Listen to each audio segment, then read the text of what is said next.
हर हर महादेव। जय शिव गुरु, जय गणपति भगवान। देखी जा हमने के बहुत ज़्यादा ऐसन काम करे नहीं जा जौन काम के कोनो अंत निखे, बाकी फिर भी हमनी के ओकरा के परंपरा मान के वो काम के करत जाई न जा।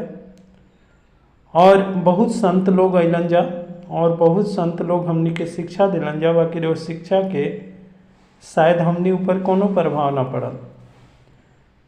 देखी जा वही तरह एगो कथा हम लेके आयल बनी।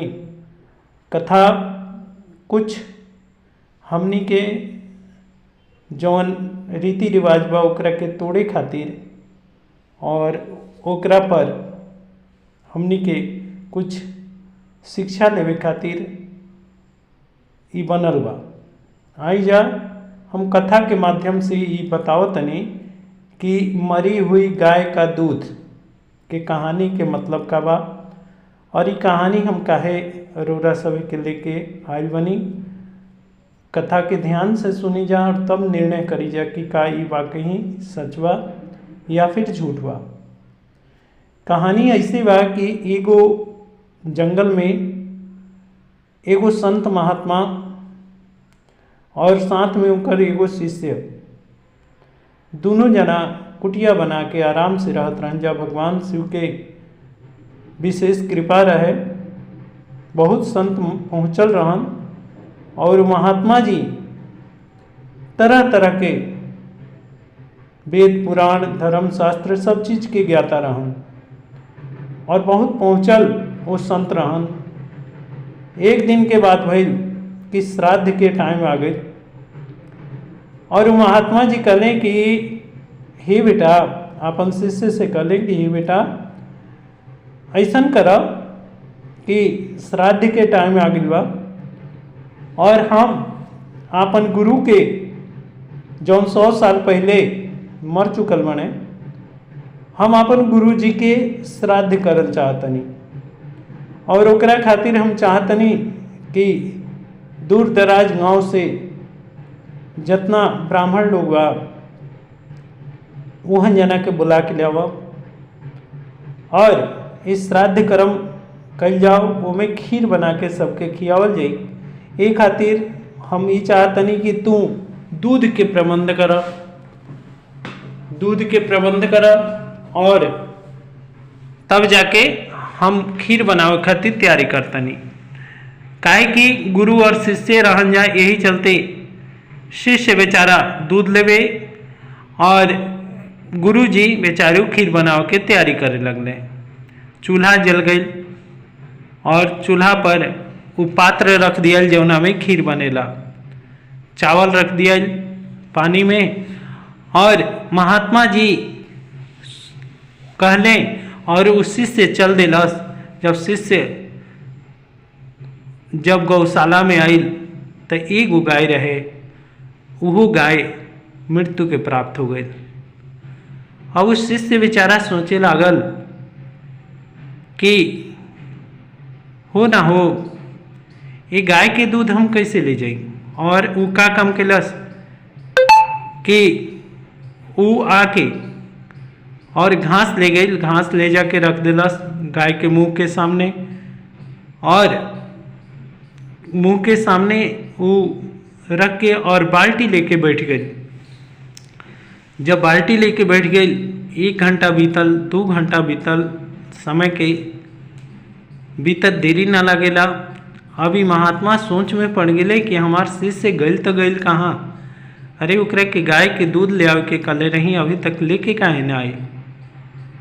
महाराज संत महात्मा पहुँच गए गौशाला में, का देखत तने कि दूध के बाल्टी लेके और गाय के आगे चारा रख के और शिष्य बैठल बने।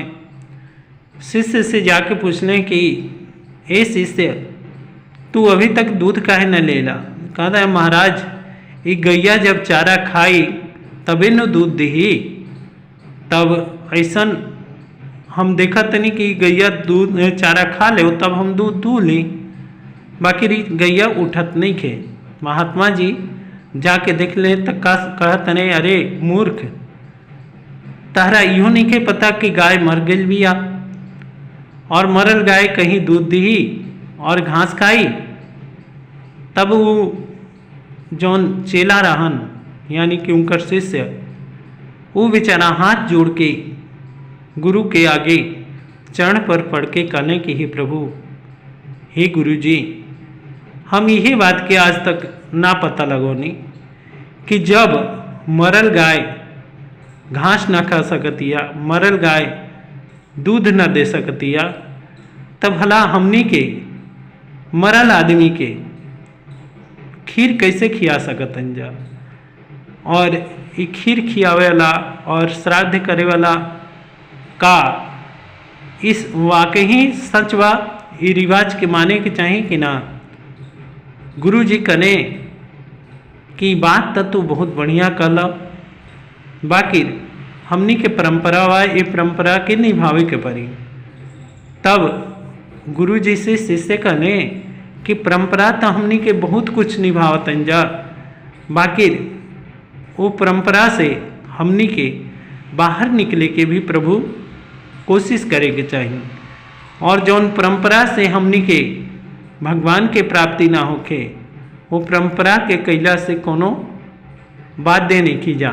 ये चलते ये परंपरा के भी हमनी के तोड़े के चाहिए। जौन हमनी के मने एक कर्म करतन जा कि हमनी के श्राद्ध के नाम पर, वह श्राद्ध के नाम पर अगर हमनी के साथ संगत के बुला के, सब केहू के बुला के, गांव के लोग के बुला के, और वो जियत आदमी के सब केहू जियत पर ही खीर खिया दिया, तब मरल आदमी के श्राद्ध करे के कोनो फल ना मिल, कोनो हमनी के जरूरत नहीं के। काहे कि जे जियता ओकरे में आत्मा बा, और जब आत्मा ही जियत आदमी में बसता, तो अगर वो खाई, वो तृप्ति होगी, तो जरूर से जरूर भगवान हमनी के अच्छा वर दी हैं, अच्छा वरदान दिए हैं, और हमनी के सही राह के मतलब निकली।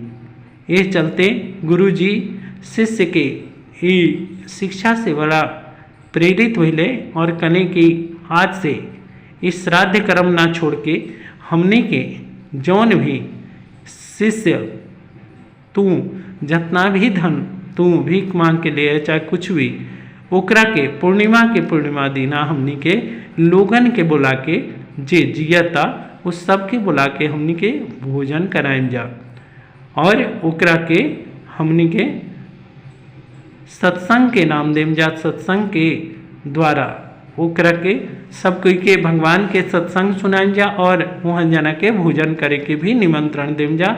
और ये तरीके करके हमनी के श्राद्ध कर्म आज से गुरु जी के नाकल जाई, और उनके इति पर, उनके चाल चलन पर, उनके शिक्षा पर हमनी के इस जियत आदमी के खाना खिलावल जाई। और ये तरीके करके वो गुरु शिष्य बहुत प्रेरित मिलन जाए एक दूसरा से। देखी जा, हमार कोनो विचार नहीं के कि वेद पुराण के हम निंदा करें, बाकी हमनी के कुछ ऐसन लोग बा कि ओकरा के इतना ज़्यादा मने बना ले बा नियम कानून कि जोना के चलते एगो गरीब आदमी के घरे भी उतना धन पर्याप्त नहीं खे। काहे कि ये महंगाई के ज़माना में उतना धन पर्याप्त नहीं खे कि वो आपन पेट तो भरते नहीं खे, वो दूसरा के भी पेट भरो। अगर हाँ हो सकता तो कभी साल में या महीना में कौन ऐसा दिन रख के भगवान के कथा सुनल जाओ, और कथा के दिन ही आपन सगे संबंधी के भोजन करावल जाओ। काहे कि वो जे जियत आत्मा खाई तो वो हमनी के जरूर से जरूर हमनी के दुआ दी और आशीर्वाद दी, और वही दुआ और आशीर्वाद फलित हुई। जय शिव गुरु, जय गणपति भगवान। और अगर हम कथा में ये बात के जौन हमारा बुझाइल हम कहनी, बाकी अगर ये बात कहीं गलत लागता तो हम रउरा सभे से हाथ जोड़ के क्षमा चाहतनी। हमारे केवनो धर्म के निंदा करे के मन में आस नहीं खे। जय शिव गुरु।